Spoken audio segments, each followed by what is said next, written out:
Kit Kats can read.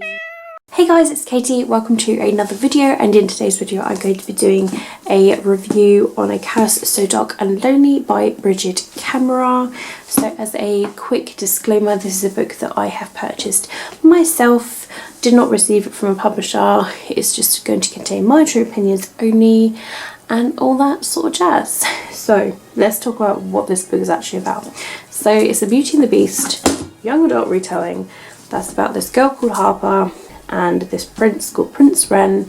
And one day Harper, she's just in her like world that she lives in, and she's just like pulled from it into the world where Prince Wren is, into this like fantasy land where I believe the month is autumn, and it's just lived over and over again. And there is this curse, which is pretty much what happens in the land of Emberfell, and Harper is brought there by accidental. Like, we have this character called Grey, who's kind of like the knight, the sidekick of the beast character, which is Prince Wren. We know that Prince Wren is a beast pretty much by like the beginning of the book anyway, so that isn't really a spoiler anyway. And we basically sort of find that we know that the curse, pretty much from the original Beauty and the Beast, has to be broken by someone falling in love with the beast and the beast falling in love with the someone. So that is still the same, the still primal way of breaking the curse. And so Harper finds this out, but she is just like, oh, I don't know what to do. I kind of want to help your kingdom, but I also want to go back to my mum. My mum's unwell. My brother's kind of like in a little bit of trouble, so she's a bit lost as well. She doesn't have her phone working in Emberfell, so she has to live without that. And what's really nice is there's disability rep in this book. Harper has cerebral palsy, so she pretty much is unable to sort of like walk properly because of it. So it's really nice that there is that sort of rep, and it's very diverse because of that. So I found that I really liked all the characters in this book. Like Prince Wren, I thought he was a really nice character. Just how he's learning about everything, and like Harper teaching about everything. I think that's like really cool. And then we also have Harper herself, who's like really sort of gentle. She's a very nice character. Like, she's just teaching the prince about like everything, and he's just sort of like learning like how to be kind to everybody and that sort of thing. Like pretty much in the original Beauty and the Beast as well, like she's teaching him how to be a better person. She brings out the best in him sort of thing. But then we have the character Grey, who I feel like he's kind of almost had a lot of character development throughout the book, like maybe even more than the prince actually. Like, he was very sort of like a stubborn, like, I guard my prince, I do this, I protect this, this is the law, this is what I do, I am sworn to do this. And then he just sort of like comes out of that a little bit, and like I would do that because of this. And it's just sort of like, oh no, you did that because you're actually a really nice character sort of thing.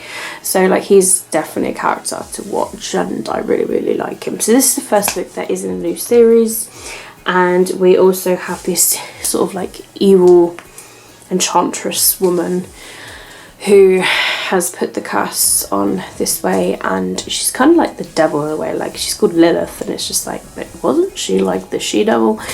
And yeah, she's a horrible character, like what she does to the prince and everything, and yeah, just really horrible. And yeah, really liked the way this book ended, like what's gonna happen next sort of thing. And it's just like a dun dun dun, and I'm like, oh my god, this is awesome. And like, I was just left wanting more and more. So it's told in alternate perspectives.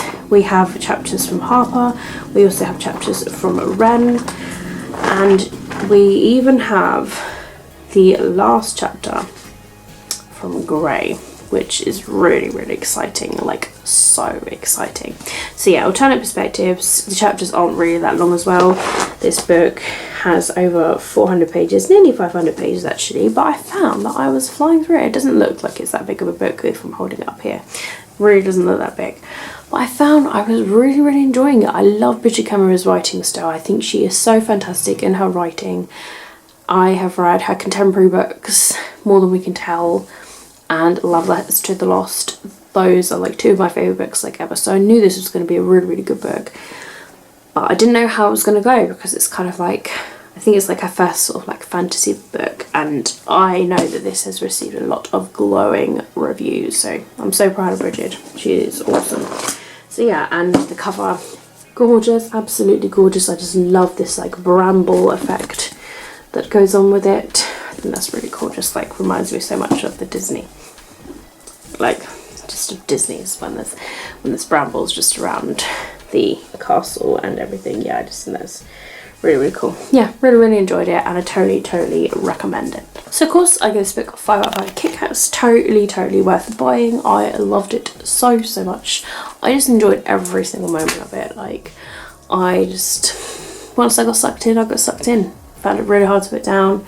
Obviously I had to put it down because of life, but when I pick it up again, I'm just like, oh yeah, back into this world again. And it's just, yeah, it's just so easy to follow. It's just so easily sort of written, but really greatly written as well. Just sort of great but easy, and easy to follow, easy to not get lost, you know, just like learning the worlds and learning the characters. And I love fantasies that are written like that. I struggle with fantasies normally. Did not struggle with this book. Didn't. Totally recommend it. So worth it. So that's it for me. That's the end of this review. If there's anything else you'd like to know about this book, let me know down below in the comments. If you've read this book, let me know what you thought about it, what rating you gave it, or if it's a book that you haven't read yet. Hopefully I have persuaded you to buy it or pick it up from your TBR. Totally recommend it. Anything else you want to know, let me know down below. If you guys have enjoyed this video, don't forget to give it a thumbs up. All of my social media links, as always, will be linked down below in the description if you'd like to follow me elsewhere. Twitter, Instagram, Goodreads, all that jazz, it's linked down below. But that's it from me, guys. Thank you very much for watching my videos. As always, keep smiling, keep reading, and be happy. My name is Katie, and I'll see all of you wonderful, awesome people in my next video. Bye!